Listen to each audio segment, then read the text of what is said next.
जय श्री राम।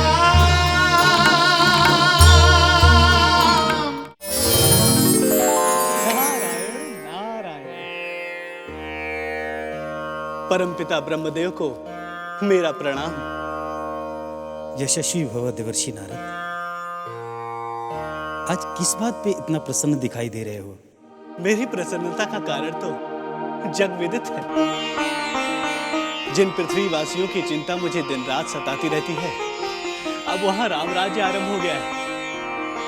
अब किसी को कोई संकट नहीं, कोई दुख नहीं। धर्म, न्याय और समृद्धि ने तो मानो धरती पर ही अपना स्थायी निवास बना लिया है। चारों ओर प्रसन्नता का साम्राज्य और संतोष का वातावरण, इसलिए मेरा मन भी प्रसन्न है प्रभु। रामराज की स्थापना से तो देवगण और महर्षि सभी प्रसन्न हैं। अच्छा ये तो बताइए, महर्षि वाल्मीकि से भी आपकी भेंट हुई है? नारायण नारायण। प्रभु, महर्षि वाल्मीकि ने तो प्रभु श्री राम का चरित्र पहले ही लिख दिया है। अब तो केवल जन जन में उसका प्रचार ही होना शेष है। कुछ भूल कर रहे हो पुत्र? भूल? कैसी भूल? तुम भूल गए हो कि प्रभु श्री राम के राज अभिषेक के साथ ही उनका चरित्र समाप्त नहीं होता है। जब तक श्री हरि श्री राम के रूप में धरती पर हैं, तब तक तो उनकी लीला चलती ही रहेगी ना मुनिवर। ये तो मैंने सोचा ही नहीं। देवर्षि, वास्तव में प्रभु श्री राम के चरित्र का सबसे कठोर भाग तो अब प्रारंभ हो रहा है। प्रभु श्री राम एक आदर्श पुत्र, योग्य शिष्य, प्रेमी पति, मर्यादित मनुष्य और विजयी वीर तो हैं ही, किंतु अब उन्हें अपने जीवन की सबसे कठोर परीक्षा देनी होगी, राजधर्म की परीक्षा। उन्हें अब ये सिद्ध करना होगा कि एक राजा के रूप में भी उनका चरित्र उतना ही उज्जवल है, उतना ही महान है, जितना अन्य सब रूपों में। प्रभु, आपकी बातों से तो ये प्रतीत हो रहा है कि प्रभु श्री राम के राज्यकाल में कुछ अति विशेष घटने वाला है। कहीं ये कुछ अशुभ तो नहीं? नियति के गर्भ में जो छुपा है देवर्षि, वो तो सामने आकर ही रहेगा। किंतु इस समय तुम्हें अपना एक कर्तव्य पूरा करना है। मुझे? आदेश करें प्रभु। अपनी कठोर तपस्या से प्राप्त की हुई दिव्य दृष्टि और मेरी प्रेरणा के कारण महर्षि वाल्मीकि को प्रभु श्री राम के संपूर्ण चरित्र और भविष्य का पहले से ही ज्ञान है। इसी कारण उनके दर्शनों का पुण्य लाभ करते हुए उनसे आग्रह करो कि वो अपने महान रचना श्री रामायण में श्री रामचरित्र के दूसरे चरण को भी संकलित करें। नारायण नारायण। इस महान कार्य में यदि मैं कोई योगदान दे पाऊं तो ये मेरा सौभाग्य होगा। परमपिता, मैं अभी महर्षि वाल्मीकि के पास जाता हूं और उनसे निवेदन करता हूं। प्रणाम भगवान।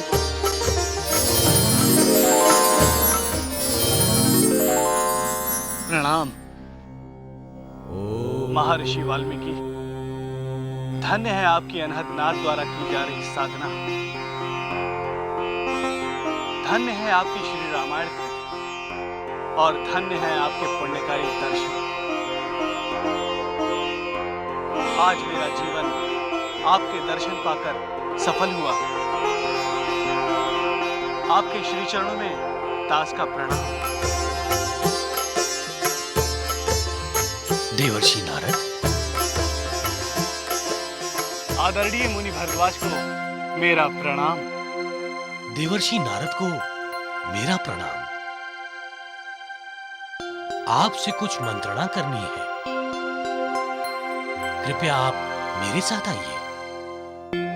पिछले कुछ दिनों से भगवान ना जाने किन कारणों से बहुत खिन्न रहते हैं और वे अपनी खिन्नता को दूर करने के लिए पिछले 4 घड़ी से अनहद नाथ की तपस्या में लीन है। नारायण नारायण। आश्चर्य है, जब सारा संसार राम राज्य के प्रारंभ को लेकर प्रसन्नता का उत्सव मना रहा है, तब महर्षि वाल्मीकि का मन खिन्न क्यों है? हम सभी आश्रमवासी यही सोच सोचकर उलझन में पड़े हुए हैं कि भगवान वाल्मीकि की अप्रसन्नता का कारण क्या है। जिस दिन से उन्होंने श्री रामायण में श्री राम के राज्याभिषेक के आगे की कथा का लिखना शुभारंभ किया, उसी दिन से वे तनावग्रस्त हैं। श्री राम की कथा तो पुण्यदायी, भवधारी और शांति प्रदायिनी है। वो तो उनके मन की खिन्नता का कारण हो नहीं सकती, तो फिर अन्य क्या कारण हो सकता है?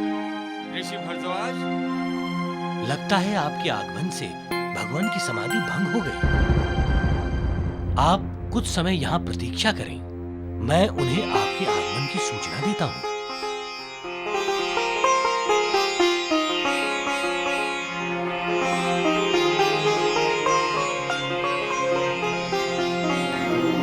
नारद जी कहाँ हैं?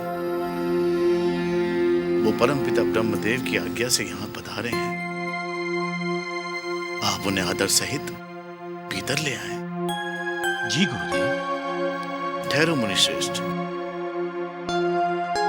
हम भी आपके साथ चलते हैं। महर्षि वाल्मीकि,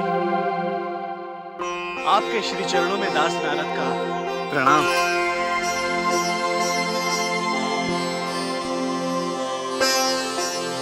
मुनिश्रेष्ठ श्री नारद का इस अकिंचन की कुटिया में स्वागत है। आप कुशल पूर्वक तो है ना देवर्षि? कुशल पूर्वक था, किंतु आपके मन की खिन्नता का समाचार सुनकर उद्विग्न हो गया। क्या बात है महर्षि? आपकी अप्रसन्नता का कारण क्या है? हे मुनिवर, मेरी अप्रसन्नता का कारण उसी कार्य से जुड़ा है जिसे मैं पिछले कुछ समय से प्रभु आज्ञा मानकर करता रहा हूं। रामायण की जिस कथा को लिखने की प्रेरणा आपने मुझको दी थी और परमपिता ब्रह्मदेव ने श्री राम की जिस कथा को घटने से पूर्व ही उसे जान लेने की त्रिकालदर्शी शक्ति मुझको दी, अब उस कथा में कुछ ऐसे मोड़ आने वाले हैं जिसे भांप लेने के बाद उसे लिखने की मेरी इच्छा होती ही नहीं। श्री राम की कथा में कुछ ऐसा हो जाए जिससे कि आपका मन लिखने से उचट जाए, ऐसा तो मेरी कल्पना से परे है महर्षि। रामायण को लिखते समय मैंने अपने चरित्रों से नहीं, अपनी लेखनी से प्रेम किया, परंतु अब कुछ ऐसे घटनाक्रम मुझे दिखाई दे रहे हैं कि मेरी इच्छा है कि मैं उसे अपनी तप शक्ति से बदल डालूं। यद्यपि मैं ये जानता हूं मुनिवर कि नियति और होनी तो होकर ही रहती है। महर्षि, क्या नियति को बिना बदले इस कथा को जस का तस लिख देने की संभावना नहीं? इसी विचार से तो मेरा मन खिन्न है मुनिवर, और इसी खिन्नता के कारण मैं इन दिनों रामायण का लेखन भी नहीं कर पा रहा हूं। नारायण नारायण, फिर तो मेरे पास आपके लिए एक उपाय है। शीघ्र बताइए मुनिवर, क्या उपाय है? आप तपस्वियों के मंदिर से निर्मल तमसा नदी में जाकर स्नान कीजिए। तमसा नदी के जल का स्पर्श पाते ही आपके मन की खिन्नता का अंत हो जाएगा और आप किसी सार्थक निर्णय तक पहुंच जाएंगे। अति उत्तम मुनिश्रेष्ठ, अति उत्तम।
साक्षात् प्रतिष्ठां त्वम् अगमा शाश्वती समा यत् क्रौञ्च मिथुनादेकम् अवधीह काम मोहितम्।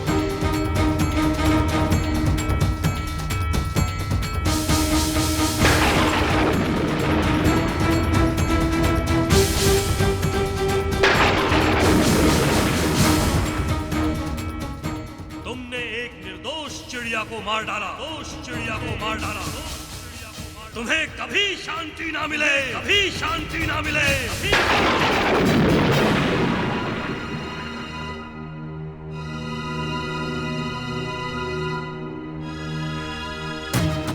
नहीं मुनिवर, मुझे क्षमा कीजिए मुनिवर, मुझे क्षमा कीजिए, मुझे क्षमा कीजिए।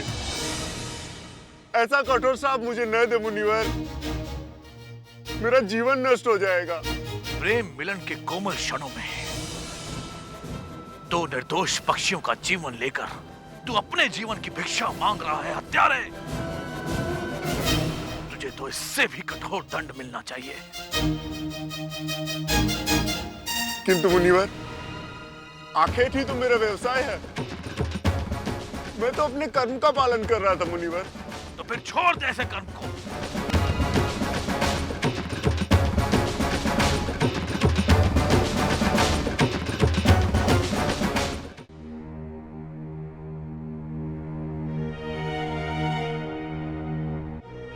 कई बार इस संसार के लिए देवर्षि नारद की नारद लीला को समझना कठिन हो जाता है, परंतु आज मुनि नारद की लीला ने हमें ही उलझा दिया। हम व्यर्थ ही उनकी बातों में आकर तमसा नदी में स्नान करने चले गए। मुनिवर नारद, आपके साथ छल करने का साहस नहीं कर सकते। हो सकता है कि निषाद वाली घटना संयोगवश हो। भारद्वाज, उस निषाद के कारण हमारी शताब्दियों की तपस्या की कीर्ति नष्ट हो गई। हमने संकल्प किया था कि हम कभी क्रोध नहीं करेंगे, परंतु उस काम मोहित क्रौंच पक्षी की निर्मल हत्या देखकर हम अपना संकल्प भूल गए और अकारण ही उस निषाद को शाप दे बैठे। प्रणाम परमपिता। पुत्र वाल्मीकि, पुत्र भारद्वाज, यशस्वी भव। इस संसार में कुछ भी अकारण नहीं घटता। नियंता की इच्छा और उसकी बनाई नियति के अनुसार ही सब कुछ घटित होता है।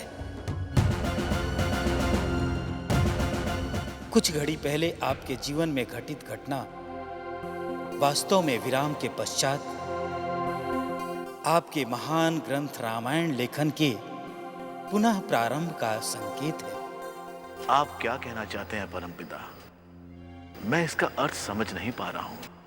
रामायण के चरित्रों का भविष्य देखकर आपका मन खिन्न हो गया था। आप आगे की कथा लिखने के स्थान पर नियति को पलट देने पर भी विचार कर रहे थे। क्या आपका ये निर्णय संसार और भविष्य उचित ठहरा पाएगा? यदि मैं किसी अत्यंत दुखदायी घटना को होने से रोककर इस समाज की कुछ सेवा कर सकूं, तो इसमें बुरा क्या है परमपिता? आप अपने चरित्रों से इतना प्रेम करने लगे हैं मुनि श्रेष्ठ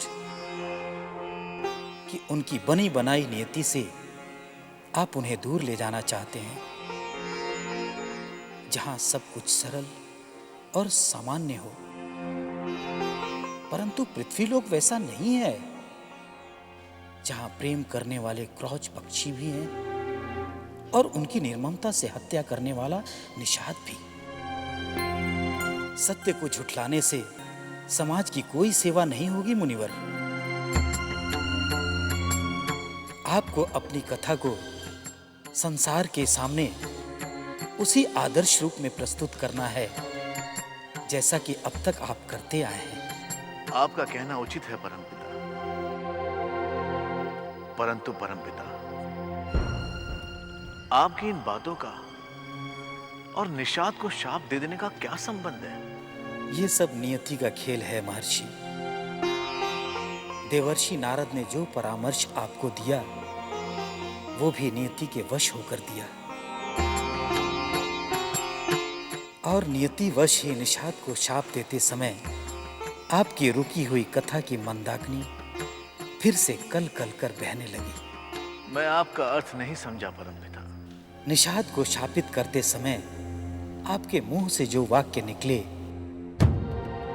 वे 4 चरणों में आबद्ध श्लोक रूप हैं। उनके प्रत्येक चरण में 8-8 शब्द हैं, जिसके कारण उन्हें कविता रूप देना एवं लयबद्ध करना सरल है। इसी कारण आपकी रचना का कार्य पुनः प्रारंभ हुआ। किंतु परमपिता, अब भी एक संदेह मेरे मन में है।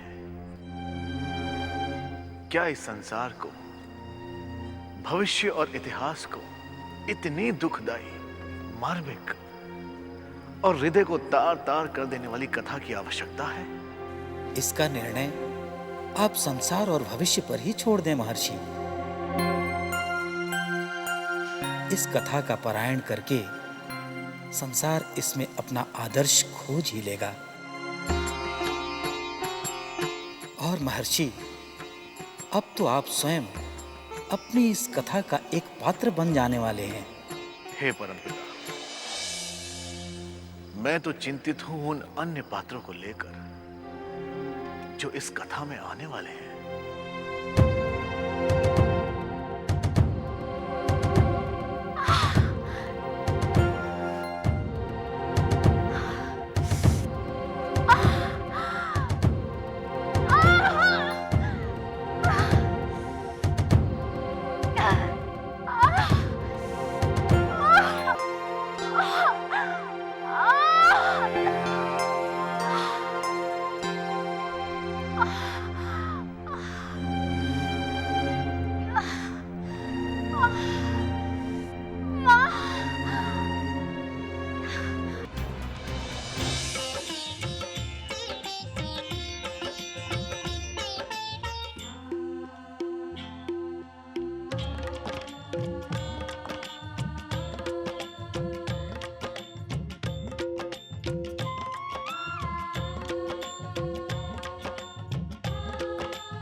उठो,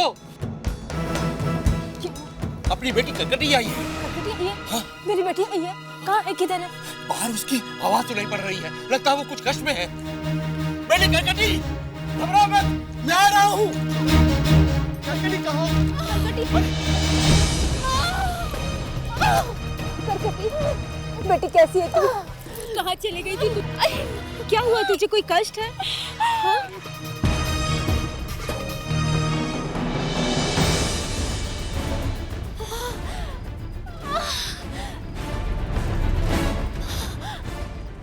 बात है? तुझे कोई कष्ट है? हाँ? अरे ध्यान से देखी से, ये तो पेट से है। बहुत दर्द हो रहा है। ताई को बुलाओ माँ। अरे पहले ये तो बता कि तेरा ब्याह कब हुआ, किससे हुआ, कहाँ है तेरा घरवाला? ये सब छोड़ो, पहले अब जाके आस पड़ोस की स्त्रियों को बुला लाइए।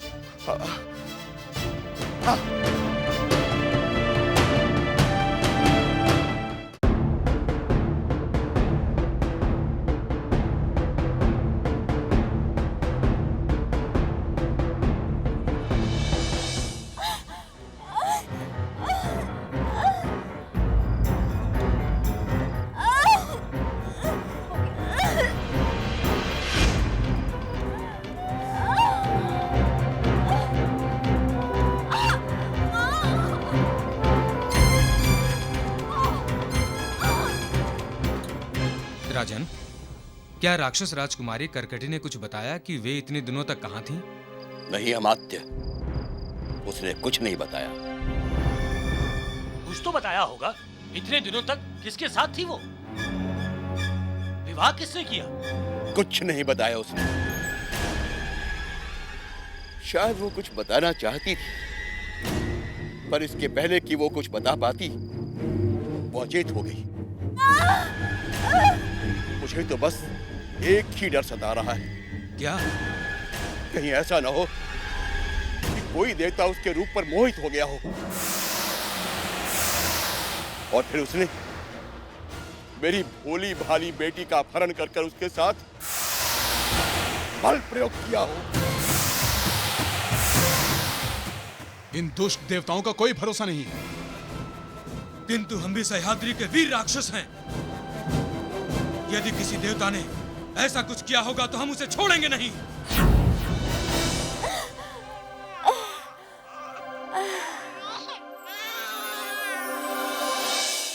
बधाई हो राजन, बधाई हो। अपने दल में एक नया सदस्य आया है। राक्षस राजकुमारी करकटे ने एक पुत्र को जन्म दिया है। सच? हाँ। आज हम बहुत प्रसन्न हुए। ये लो, ये है तुम्हारा पुरस्कार। आज पूरा राक्षस समाज उत्सव मनाएगा।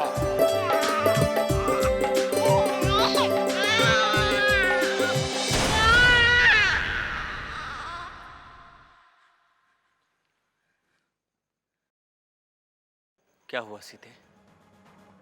कोई बुरा स्वप्न देखा? रघुनंदन, न जाने क्यों मुझे ऐसा लग रहा है कि दुष्ट रावण की कुछ सहयोगी अभी भी जीवित है। जय श्री राम।